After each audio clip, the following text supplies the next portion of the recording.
जय हिंद दोस्तों। जय हिंद बच्चों। आज की कक्षा में हम मिखाइल गोर्बाचेव की कहानी पढ़ेंगे। पिछले वीडियो के अंदर हमने द्विध्रुवीयता, उससे पहले शीत युद्ध क्या था इसके बारे में, और पिछले वीडियो के अंदर हमने सोवियत प्रणाली, उसकी कमियां, कमजोरियां और विशेषताओं के बारे में चर्चा की। उसके बाद मैंने कहा था कि एक स्पेशल आदमी की एंट्री होने वाली है इस कहानी के अंदर, और इस हॉलीवुड की वेब सीरीज में अब जो नायक है और जो नायक अब एंट्री करने वाला है उसका नाम है मिखाइल गोर्बाचेव। अपन मिखाइल गोर्बाचेव को एक कहानी के माध्यम से समझेंगे।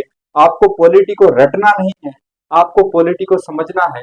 जब आप समझोगे तो समझने के बाद में आपको ये महसूस हो जाएगा कि अब आपको कुछ भी दोबारा रट्टा मारने की जरूरत नहीं है, देखने की जरूरत नहीं। आपको केवल और केवल समझने पे फोकस करना है कि घटना क्या घटित हुई है। आप एक हॉलीवुड की वेब सीरीज के हिसाब से इसको देखिए। इस वेब सीरीज का जो ये पार्ट चल रहा है, ये एपिसोड 1 है। इस एपिसोड 1 के अंदर अभी तक हमने 3 पार्ट देख लिए। ये थर्ड पार्ट है एपिसोड 1 के अंदर। इस थर्ड पार्ट के अंदर हम अभी ये देखने वाले हैं कि मिखाइल गोर्बाचेव क्या क्या करता है, उसके बाद इसका यूएसएसआर के ऊपर क्या क्या परिणाम रहता है। मैं इसको एक कहानी के माध्यम से समझाने का प्रयास करता हूँ ताकि आपके दृष्टि पटल पर, आपके मस्तिष्क में इसकी एक अच्छी सी क्लियर इमेज बन जाए, और उस इमेज के बाद में इसको लिखना कैसे उसका अपन यहाँ पे देख लेंगे। सबसे पहले आप इसको ऐसे समझिए कि मिखाइल गोर्बाचेव जो है ये एक कूल चाचा है। आप एक जॉइंट फैमिली का एग्जांपल ले लेते हैं कि एक कोई जॉइंट फैमिली है, संयुक्त परिवार है। उस संयुक्त परिवार के अंदर एक कूल चाचा की एंट्री होती है। उस कूल चाचा का नाम है मिखाइल गोर्बाचेव। जब गोर्बाचेव वहां पर आते हैं तो वो उस परिवार के अंदर देखते हैं कि यहाँ पर एक स्ट्रिक्ट रूल है, एक कठिन और कठोर नियम है जिसका पालन सभी घर वालों को करना है। वो बोल नहीं सकते, वो उनके ऊपर ज्यादा बोलने पर पाबंदी है, बाहर नहीं जा सकते। एक पुरानी ऑर्थोडॉक्स जो पारंपरिक नीतियां हैं उसका पालन करते हुए जीवन जी रहे हैं। तो चाचा कूल बनने के लिए निकले हैं, और जैसे ही चाचा कूल बनने के लिए घर के अंदर गए तो उन्होंने कहा ये सिस्टम थोड़ा बैठ नहीं रहा। अरे उधर पड़ोसियों को देखो, क्या आईफोन लेके घूम रहे हैं बच्चे, और इधर तुम नोकिया 2690 लेके बैठे हो। इधर नोकिया 1200 के अंदर तुम सांप सीढ़ी का गेम खेल रहे हो, उधर वो आईफोन चला रहे हैं। इधर तुम्हारे पास लूना साइकिल तक नहीं है और वहां पर वो ओडी लेके घूम रहे हैं। वो वहां पे पिज्जा बर्गर मोमोज खा रहे हैं, तुम अभी भी सूखी रोटी पानी में डुबा के खा रहे हो। तो इस व्यवस्था को चेंज करना पड़ेगा। और चेंज कैसे किया जाए, तो कहा चेंज करने के लिए तुम वो करो जो मैं कहता हूँ। सबने कहा भाई चाचा जी कह रहे हैं तो चाचा जी की बात मान लेते हैं। तो चाचा जी ने कहा कि भाई सबने घर वालों ने पूछा कि आप चेंज क्यों करना चाह रहे हो, तो उन्होंने कारण बताया कि भाई पड़ोसियों को देखो और यहाँ देखो, कहाँ वहाँ आईफोन चल रहा है, यहाँ तुम नोकिया 1200 में सांप सीढ़ी का गेम खेल रहे हो। यानी उनकी अर्थव्यवस्था देखो, अपनी अर्थव्यवस्था देखो। अपनी अर्थव्यवस्था पूरी बिगड़ी हुई है और इस अर्थव्यवस्था को सही करना है। और वो अर्थव्यवस्था पड़ोसी वाले से कंपेयर कर रहा है। उनका विकास देखो, अपने यहाँ पर विकास देखो। वहां पर उनका जो ढांचा है, प्रशासनिक ढांचा, वो कैसा है और यहाँ पर कैसा है। तुम लोग कैसे रहते हो, कंजूरों की तरह नहाते नहीं हो 10-10 दिन तक, और वहां पे वो दिन में 3-3 बार सावर लेके घूम रहे हैं। कभी ठंडा सावर ले लिया, कभी गर्म सावर ले लिया, और तुम क्या कर रहे हो, नहाते तक नहीं हो। तो यहाँ पर इस व्यवस्था को भी चेंज करना पड़ेगा। तो सबने कहा कि भाई चाचा जी कह रहे हैं तो अच्छी बात है। तो चाचा जी को कहा भाई चाचा जी क्या किया जाए, तो उन्होंने कहा सबसे पहले तो अपन एक काम करेंगे, अपनी पड़ोसियों के साथ बोलचाल बंद है, इस बोलचाल को पहले चालू करेंगे कि ठीक है भाई पड़ोसियों के साथ संबंध सुधारने अपने को। और पड़ोसियों के साथ संबंध सुधारने के बाद क्या करेंगे, क्योंकि पड़ोसियों के साथ संबंध सुधारने के बाद में अब तुम्हें जो ये जो कठिन नियमों के अंदर, स्ट्रिक्ट रूल्स के अंदर जो तुम रहते हो, इस रूल्स को हमें खत्म करना।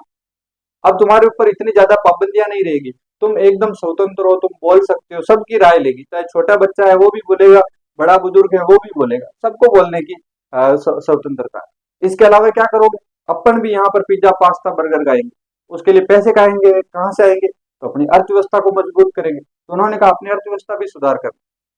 फिर कहा उसके अलावा और क्या करना चाह रहे हो, कि हम चाह रहे हैं कि जैसे पड़ोसी रह रहे हैं ना, वैसे के वैसे हम रहने लग जाए, वैसी अर्थव्यवस्था अपनी हो जाए, उनके बराबर लाने का प्रयास करना अपन को। तो सबने कहा कि भाई चाचा जी काम तो बढ़िया तगड़ा करवाना चाह रहे हैं, और चाचा जी जब कह रहे हैं तो अपन मान लेते हैं इस बात। अब चाचा जी ने जो चीजें कही वो दिखने में बहुत अच्छी थी, लेकिन वैसा रिजल्ट नहीं मिला। अब रिजल्ट क्यों नहीं मिला, उसका कारण है। उसमें कारण ये हुआ कि एक तो ये है कि बच्चों को बोला था कि भाई 1 घंटे तक टीवी देख सकते हो संडे के दिन दोपहर को।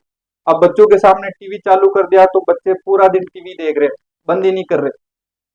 दूसरी बात, घर वालों को लगा कि यार चाचा जी बहुत धीमा काम कर रहे हैं, चाचा जी को काम तेज करना चाहिए, तो चाचा जी के ही खिलाफ हो गए। तो ये बातें भी ध्यान रखना, चाचा जी का विरोध शुरू कर देते हैं इसके बाद में। अब घर के जो मेंबर हैं उनमें आपसी झगड़े होने लग गए, और आपसी झगड़े होकर उनके बीच में तलाक होने लग गए।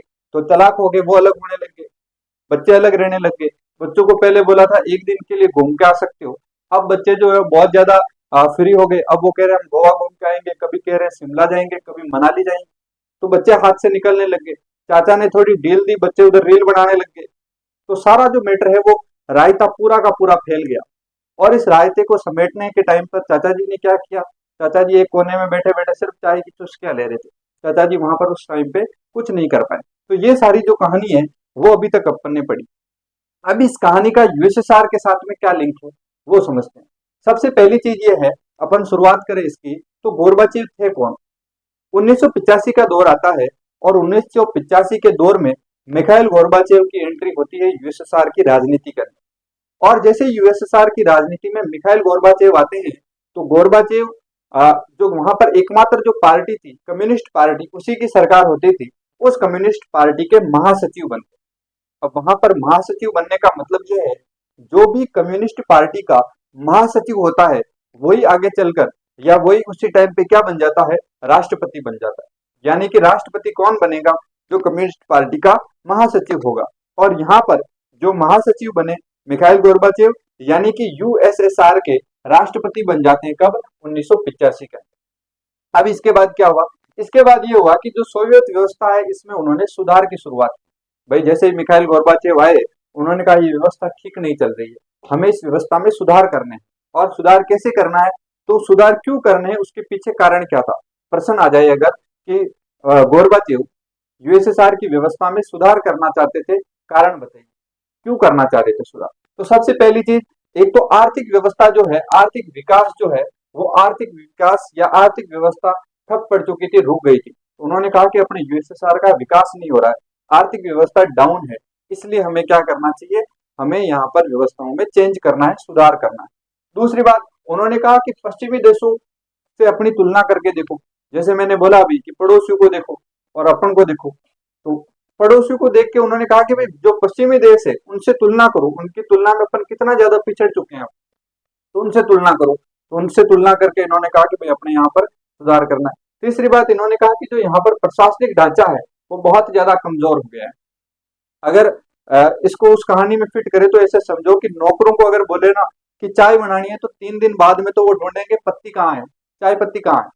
तो इतना ज्यादा सिस्टम खराब हो गया था। तो उन्होंने कहा कि प्रशासनिक जो ढांचा है, जो नौकर है, जो गवर्नमेंट एम्प्लॉय है, उनका जो व्यवस्था है वो सही नहीं है, प्रशासनिक ढांचा बहुत ज्यादा कमजोर हो गया है, क्योंकि भ्रष्टाचार इतना बढ़ चुका है कि अब इस भ्रष्टाचार को कम करने के लिए इसमें सुधार करने की बहुत ज्यादा आवश्यकता है। यानी यहाँ पर प्रशासनिक ढांचे का कमजोर होना भी इसका कारण है। तो 3 कारण उन्होंने बताए कि इन 3 कारणों की वजह से हमें सुधार करना है। पहला कारण कौन सा है, अर्थव्यवस्था कमजोर है, पश्चिमी देशों से अपन पिछड़ गए हैं, प्रशासनिक ढांचा जो है बहुत ज्यादा कमजोर है। सीधी सी बात है, आपको ज्यादा रट्टा नहीं मारना, मैंने पहले जो बातें बताई उसी को याद रखो। क्या क्या बताया था कि एक तो अपने यहाँ पर देखो और वहां पे देखो, अपने पास पैसे नहीं है, वहां पे वो जींस वगैरह पहन के घूम रहे हैं, बढ़िया मोमोज वगैरह खा रहे हैं, आईफोन में घूम रहे, आईफोन लेके घूम रहे हैं, यानी उनकी आर्थिक व्यवस्था अच्छी है, अपनी आर्थिक व्यवस्था खराब है। दूसरी, किससे तुलना कर रहे थे, पड़ोसी से। पड़ोसी यहाँ पे कौन है, पश्चिमी देश। तो अपन ये कहेंगे कि पड़ोसी देशों यानी कि पश्चिमी जो देश है उनसे विकास की तुलना में पिछड़ गए थे। तीसरा, नौकरों की मैंने अभी बात की थी कि आज अगर चाय मांगोगे तो नौकर 3 दिन बाद में तो ये ढूंढेंगे कि चाय पत्ती कहाँ रखी हुई। तो इतना ज्यादा कमजोर सिस्टम हो गया है कि जो सरकारी एम्प्लॉय है वो वहां पर काम नहीं कर रहे हैं, प्रशासनिक ढांचा बहुत ज्यादा कमजोर हो गया है। तो ये सारे सिस्टम थे। अब इसके बाद उन्होंने सुधार के लिए क्या प्रयास किया, जैसे मैंने कहा था कि सुधार के लिए उन्होंने ये कहा था कि हमें पड़ोसियों से संबंध सुधारने, यानी कि पश्चिमी देशों के साथ में संबंध सुधारना है। और संबंध सुधार के क्या करेंगे, अपने यहाँ पर एक लोकतांत्रिक रूप देने और अर्थव्यवस्था को सुधारने का प्रयास करेंगे। यानी उन्होंने फैसला किया है कि अब यहाँ पर लोकतांत्रिक व्यवस्था अपनाएंगे। जैसे मैंने कहा था उस कहानी के अंदर कि हमें क्या करना है, हमें सबको छूट देनी है, सबको बोलने की आजादी।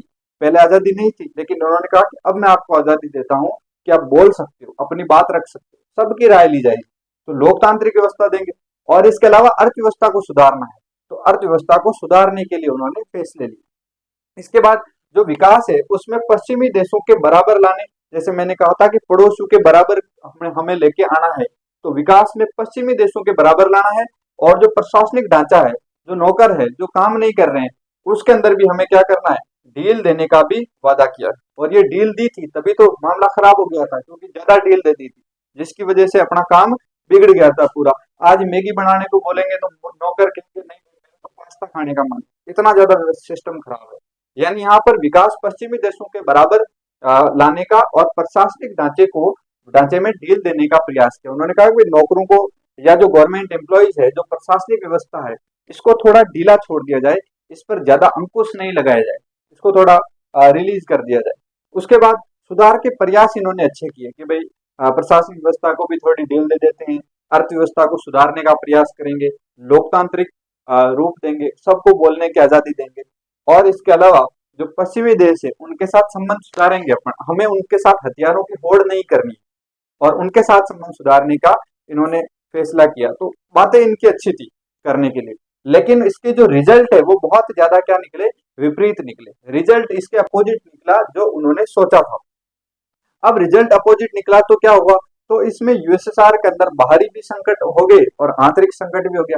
बाहरी संकट यानी जो यूएसएसआर के आसपास में जो देश थे, जैसे पोलैंड हो गया, हंगरी हो गया, स्लोवानिया हो गया, हर्जेगोविना हो गया, तो ये जो सारे देश है, बोस्निया, इन सब देशों के साथ में इनके संबंध धीरे धीरे खराब होने लग गए।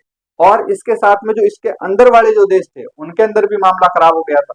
तो आंतरिक और बाहरी जो संकट है वो यहाँ पर हो गया था। लेकिन आंतरिक संकट के अंदर भी कुछ देश है जो मध्य एशियाई देश थे, उन मध्य एशियाई देशों ने इसके अंदर एकदम रिलीफ लिया, उन्होंने इससे अलग होने की बात नहीं की थी। बाकी के सारे देश जो है वो छोड़ छोड़ के भागने का प्रयास कर रहे थे। कौन कौन से देश है मध्य एशियाई देश, तो कजाकिस्तान है, किर्गिस्तान, तजाकिस्तान, तुर्कमेनिस्तान, उज्बेकिस्तान, ये जो देश है इन्होंने कहा कि भाई ये बैठे बैठे आराम से सोफे पे चिप्स खा रहे थे कि बाहर तुम्हारा लड़ता रहो, अपन यहीं पे पड़े रहेंगे। भाई बाहर निकल गए तो फिर बाहर जाके भाड़ा देना पड़ेगा, रूम वगैरह का रेंट देना पड़ेगा। अंदर बैठे हुए यूएसएसआर के साथ बढ़िया चाय पानी मिल रहा है, उतना बहुत है। तो ये जो देश है इन्होंने अलग होने से मना कर दिया था। कौन कौन से देश थे, मध्य एशियाई देश, कजाकिस्तान, किर्गिस्तान, तजाकिस्तान, तुर्कमेनिस्तान और उज्बेकिस्तान। तो ये देश है वो साथ में। अब आंतरिक संकट की जब अपन बात करेंगे तब डिटेल में बात करेंगे कि ये देश क्यों रुके, इनके अलावा कौन सा देश सबसे पहले गया, बाद में कौन सा गया, कौन कौन से बचे हुए थे, उन सब देशों की चर्चा अपन आगे करने वाले। फिलहाल अपन पढ़ लेते हैं कि इसके जो बाहरी संकट है वो क्या क्या थे। अगर बाहरी संकट की मैं बात करूं तो बाहरी संकट में मैंने ये कहा था कि जब डील ज्यादा दे दी तो डील ज्यादा देते ही उन्होंने क्या किया, रील बनाने लग गए, यानी कि जो डील दी है उसका गलत फायदा उठाने लग गए। तो यहाँ पर डील ज्यादा देने से लोगों की जो आकांक्षा है वो बढ़ जाती है, यानी लोगों की डिमांड बढ़ गई। पहले बोला 1 घंटा टीवी देख लो, पूरा दिन टीवी चल रही है, बोला तुम पार्क में घूम के आ सकते हो एक दिन के लिए, 1-2 घंटे के लिए, अब वो कह रहे हैं गोवा शिमला मनाली घूम के आएंगे, यानी उनकी आकांक्षाएं बढ़ चुकी है। बातें ध्यान रखनी है आपको कि गोरबाचेव की सुधार व्यवस्था में डील दी और डील देने से लोगों के अंदर आकांक्षाएं बढ़ जाती है कि अब यहाँ पर सुधार बहुत जल्दी हो जाएगा और लोग जो है वो सुधार में तेजी चाहने लगे। इसके बाद क्या हुआ, जो पूर्वी यूरोप के देश हैं, इन देशों की जनता ने अपनी सरकारों और सोवियत नियंत्रण का विरोध शुरू कर दिया। यानी कि अब इन्होंने क्या किया कि जो इसके आसपास के जो देश थे उन देशों ने, जहां जहां पर भी कम्युनिस्ट सरकार थी, जहां पर सोवियत प्रणाली थी, उन सोवियत सरकारों का इन्होंने विरोध करना शुरू कर दिया। तो ये बात भी ध्यान रखना कि पूर्वी यूरोप के देशों की जनता ने एक तो खुद की सरकारों का और सोवियत नियंत्रण का विरोध शुरू कर दिया, क्योंकि ये चाह रहे थे कि जो विकास है वो बहुत जल्दी हो, विकास बहुत धीरे धीरे हो रहा है। इसके बाद क्या हुआ, इसके बाद वो तारीख आती है जो बहुत ज्यादा इंपॉर्टेंट है, और जब मैंने शीत युद्ध समझाया था तब भी मैंने कहा था कि एक दीवार है जिसका नाम है बर्लिन की दीवार। वो बर्लिन की दीवार जो 1961 में बनी थी और 1989 के अंदर उस दीवार को गिरा दी गई, उस दीवार को शीत युद्ध का प्रतीक माना गया। और उस शीत युद्ध का प्रतीक जो है, जैसे ही यहाँ पर ये दीवार गिरती है उसके 2 वर्ष बाद यानी 1991 में शीत युद्ध समाप्त हो जाता है। तो यहाँ पर क्या हुआ कि ये 9 नवंबर 1989, ये डेट आपको ध्यान रखना है, इस डेट को बर्लिन की दीवार गिरा दी। आप इसको ऐसे समझो कि जो पड़ोसियों के और घर के बीच की जो दीवार थी उसको जबरन गिरा दिया गया लड़ाई झगड़े के चलते। तो यहाँ पर ध्यान रखना, डेट कैसे याद रखोगे, 9/9/8/9, ठीक है, 9/9 से नवंबर और 8/9 यानी 89। तो 9 नवंबर 1989 को बर्लिन की दीवार गिरा दी जाती है और यहाँ पर क्या होती है, ये बर्लिन की दीवार शीत युद्ध का प्रतीक होती है। इसके बाद में शीत युद्ध धीरे धीरे समाप्त हो जाता है। इसके बाद बात करें तो जैसे ये दीवार गिरती है, अब इसके जो पास के देश थे जिनको इन्होंने आजाद करवाया था, उन देशों के अंदर धीरे धीरे अविश्वास होने लग जाता है किसके प्रति, यूएसएसआर के प्रति, और वो यूएसएसआर से अलग होने की कोशिश करते हैं। कौन कौन से देश है, जैसे पूर्वी जर्मनी हो गया, पोलैंड हो गया, चेकोस्लोवाकिया हो गया, उसके बाद हंगरी हो गया, स्लोवेनिया हो गया, बुल्गारिया हो गया। इनके अंदर जो साम्यवादी सरकारें थी, जो कम्युनिस्ट सरकारें थी, उन कम्युनिस्ट सरकारों को गिरा दी गई या कम्युनिस्ट सरकारें गिर गई। और इसके साथ में जैसे ही कम्युनिस्ट सरकारें गिरती है, अब इन्होंने कहा कि हम तो पड़ोसियों के घर में जाके बैठेंगे, पड़ोसियों की तरह हम रहेंगे।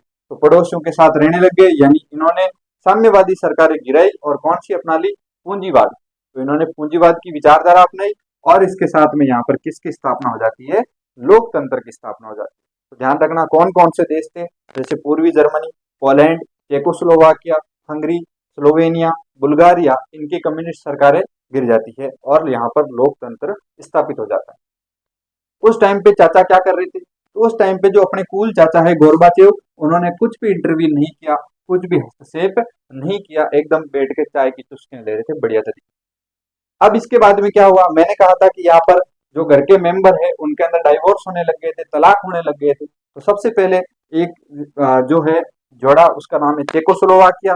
अब ये भैया भाभी दोनों क्या करते हैं, ये दोनों अलग हो जाते हैं। तो यहाँ पर चेक और स्लोवाकिया, इन दो देशों के अंदर चेकोस्लोवाकिया का विभाजन हो जाता है। तो ध्यान रखना है, चेकोस्लोवाकिया का विभाजन हुआ किस किस देश के अंदर, एक तो चेक गणराज्य और स्लोवाकिया के अंदर। तो ये बात ध्यान रखना है, प्रश्न पूछा भी गया है बोर्ड एग्जाम में कि चेकोस्लोवाकिया का विभाजन किन दो देशों के अंदर हुआ।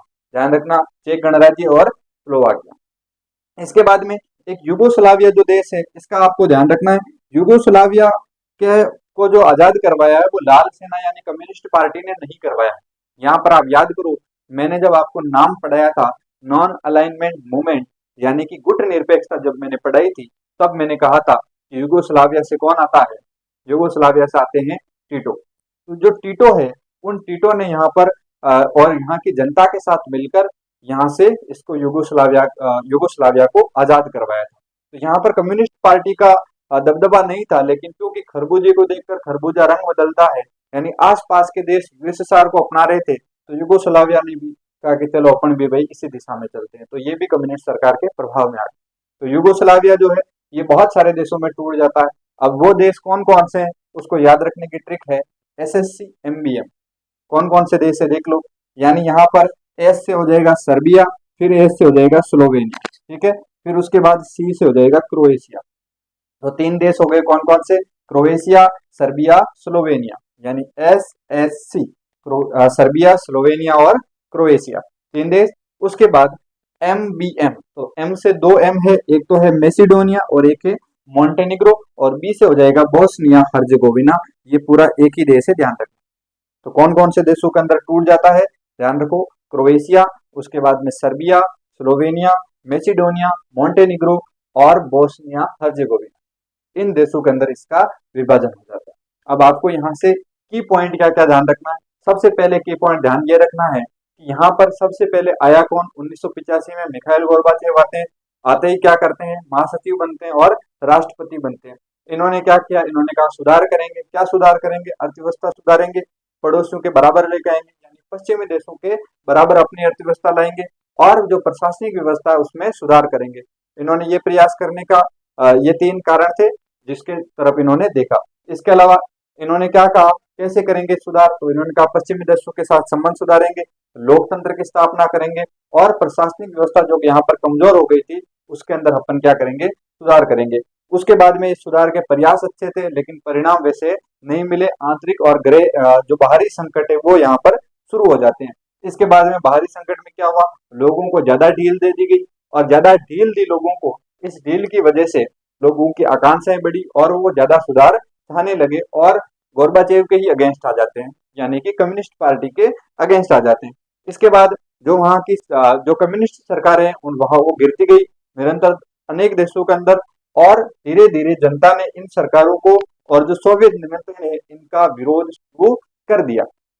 इसके बाद क्या होता है, तो 9 नवंबर 1989 को बर्लिन की दीवार गिरती है। बर्लिन की दीवार शीत युद्ध का प्रतीक था, और साम्यवादी सरकारें जो है चाहे पूर्वी जर्मनी है, पोलैंड है, इसके अलावा चेकोस्लोवाकिया है, हंगरी है, स्लोवेनिया है, बुल्गारिया है, इन देशों के अंदर जो साम्यवादी सरकारें थी ये सरकारें भी गिर जाती है, पूंजीवाद और लोकतंत्र की स्थापना हो जाती है।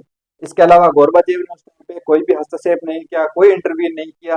चेक 2 राज्यों में टूट गया, चेक और स्लोवाकिया। इसके अलावा यूगोस्लाविया 6 देशों के अंदर टूटता है, जिसमें क्रोएशिया, सर्बिया, स्लोवेनिया है, मैसिडोनिया, मोंटेनिग्रो और बोस्निया हर्जिगोविना, ये 6 देशों के अंदर टूट जाता है। कौन कौन से ट्रिक से याद रख सकते हो? SSC, MBA.